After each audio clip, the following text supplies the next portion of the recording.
చిన్నపిల్లల కథలు. ఈరోజు కథ నక్క ఆహ్వానం. ఒకరోజు ఒక నక్క తన మిత్రుడైన కొంగను భోజనానికి ఆహ్వానించింది. కొంగ సంతోషంగా ఒప్పుకుంది. సాయంత్రం నక్క భోజనం తయారు చేయడం మొదలుపెట్టింది. నక్కకు అత్యాశ ఎక్కువ. కొంగని భోజనానికి పిలిచింది, కానీ కొంగ ఎక్కువ తినేస్తుందేమో అనే భయం. అందుకనే ఒక ప్లాన్ వేసింది. నిర్ధారించుకున్న సమయానికి కొంగ తలుపు తట్టింది. నక్క ఇంట్లోంచి మంచి మంచి వాసనలు వస్తున్నాయి. కొంగకు నోరూరింది. ఇద్దరు మిత్రులు భోజనానికి రెడీ అయ్యారు. నక్క ఇద్దరికీ భోజనం చదునైన పళ్ళెలలో తీసుకొని వచ్చింది. పళ్ళెం అలా ఫ్లాట్గా ఉంటే కొంగ పక్షి ముక్కుతో ఎక్కువ తినలేకపోయింది.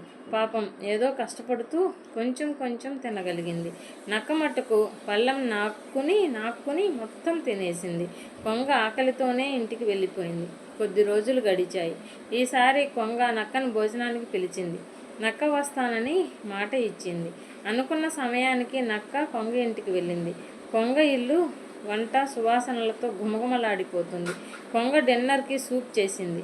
చేసిన సూప్ని 2 కూజాలలో తీసుకొని వచ్చింది. కూజా మెడ పొడుగ్గా ఉంటుంది కదా, అందులోని సూప్ నక్క ఎలా తింటుంది?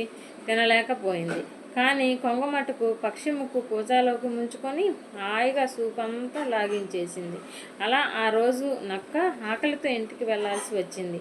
మనం ఇతరులతో ఎలా ఉంటామో వారు మనతో అలాగే ప్రవర్తిస్తారని ఈ కథలో నీతి పిల్లలారా.